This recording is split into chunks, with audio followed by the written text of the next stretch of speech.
अरे छोले कुलचे खाए? दामाद जी बेटी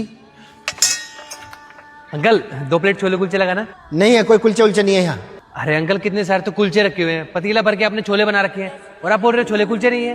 बोल दिया है ना, नहीं है। नहीं बेचना तो ठीक है, हम भी कौन सा फ्री में खा रहे हैं। चलो समृद्धि चलते हैं। धीरज 1 मिनट, मुझे ऐसा लग रहा है कि ये ना अंकल मुझे जानते हैं इसलिए अपना चेहरा छुपा रहे हैं। अंकल 1 सेकंड अपना चेहरा दिखाना। नहीं दिखाऊंगा चेहरा मैं। अरे समृद्धि मुझे लग रहा है कोई पागल वागल है, इससे ज्यादा बात करेंगे ना हम भी पागल हो जाएंगे। चलो।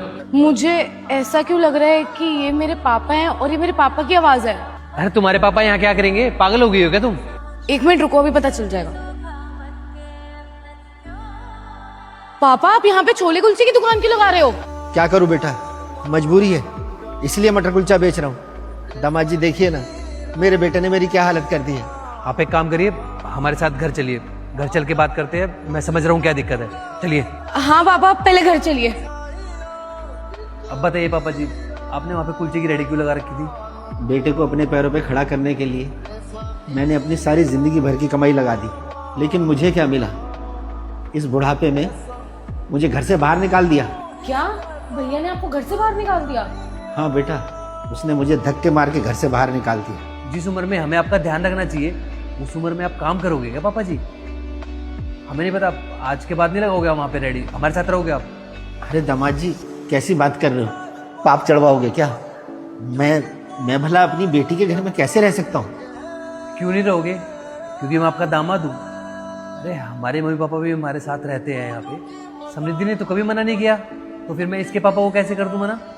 और मुझे पता है आप क्या सोच रहे होगे कि लोग क्या कहेंगे। अरे लोगों की मत सोचो, लोग तो अभी भी कुछ ना कुछ बोल ही रहे होंगे ना कि दामाद इतना पैसे वाला है, बेटा इतने पैसे वाला है और बाप कैसे भटक रहा है, रेडी लगाता है। देखिए पापा जी, ये सब ना आपकी भलाई के लिए है, आप यहाँ पे रहिए और समृद्धि आपकी सेवा करेगी। दामाद जी आप चाहे कुछ भी कहिए, लेकिन मैं अपनी बेटी के घर पे कभी नहीं रहूँगा। पापा धीरज सही कह रहे हैं, अगर आप हमसे प्यार करते ना तो आप हमें सब कुछ बताते। अब वो आपको यहाँ रहने के लिए कह रहे हैं तो आप मना कर रहे हो। लगता है आप हमसे प्यार ही नहीं करते, इसलिए हम आपसे मतलब ही नहीं रखेंगे अब। अरे नहीं नहीं बेटी, ऐसे मत बोल, तुम लोगों में तो मेरी जान बसती है। तो फिर आप हमारी बात मान लो पापा, अब हमने फैसला कर लिया, आप इसी घर में रहोगे तो आप यहीं रहोगे, और अगर आपने हमारी बात नहीं मानी ना तो मैं आपसे बात नहीं करूंगी। ठीक है बेटा, जैसे तुम लोगों को ठीक लगे। ठीक है फिर, हो गया है फैसला, आज से आप इसी घर में रहोगे हमारे साथ। पापा जी एक बात कहूँ, माँ बाप की सेवा करने का फर्ज सिर्फ बेटे का ही नहीं होता, बेटी का भी होता है, तो उसको अपना फर्ज निभाने दीजिए। और तुम जाओ कुछ लेके आओ पापा जी के लिए।